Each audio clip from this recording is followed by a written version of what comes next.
ایک بادشاہ تھا، وہ جو بھی بات کرتا تھا تو وزیر کہتا اس میں کوئی بہتری ہوگی۔ ایک دفعہ بادشاہ کی انگلی کٹ گئی۔ وزیر نے کہا اس میں اللہ کی کوئی بہتری ہوگی۔ بادشاہ کو بہت غصہ آیا کہ میری انگلی کٹ گئی ہے اور تم کہہ رہے ہو کہ اس میں اللہ کی کوئی بہتری ہوگی۔ بادشاہ نے وزیر کو جیل میں ڈال دیا، تو پھر بھی وزیر نے کہا کہ اس میں بھی اللہ کی کوئی بہتری ہوگی۔ بادشاہ کو بڑا غصہ آیا۔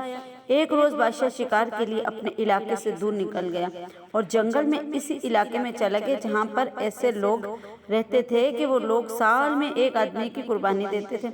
انہوں نے بادشاہ کو پکڑ لیا۔ جب اس کو ذبح کرنے لگے تو انہوں نے دیکھا بادشاہ کی انگلی کٹی ہوئی ہے۔ انہوں نے بادشاہ کو چھوڑ دیا کہ ہم ایسے شخص کو قربان نہیں کرتے جو عیب دار ہو۔ اس وجہ سے انہوں نے بادشاہ واپس آتا ہے، وزیر سے بہت خوش ہوتا ہے، اس کو بلاتا ہے اور کہتا ہے واقعی اللہ کے ہر کام میں اللہ کی کوئی بہتری ہوتی ہے۔ میری انگلی کٹی تھی، میری جان بچ گئی۔ جب میں نے تمہیں جیل میں ڈالا اس وقت بھی تم نے یہی کہا تھا، تمہارے جیل جانے میں کیا بہتری تھی؟ وزیر کہتا ہے کہ اگر میں جیل میں نہ ہوتا آپ نے مجھے شکار پر لے کر جانا تھا، آپ کی انگلی کٹی تھی، آپ کو انہوں نے چھوڑ دینا تھا اور آپ کی جگہ انہوں نے مجھے ذبح کر دینا تھا۔ اب سمجھ آئی کہ اللہ کے ہر کام میں بہتری ہوتی ہے۔ اے انسان، تقدیر کے لکھے پہ کبھی شکوہ نہ کیا کر، تو اتنا عقل مند نہیں جو رب کے ارادے کو سمجھ سکے۔ اگر میری یہ ویڈیو پسند آئی تو پلیز لائک کمنٹ شیئر ضرور کیجیے گا۔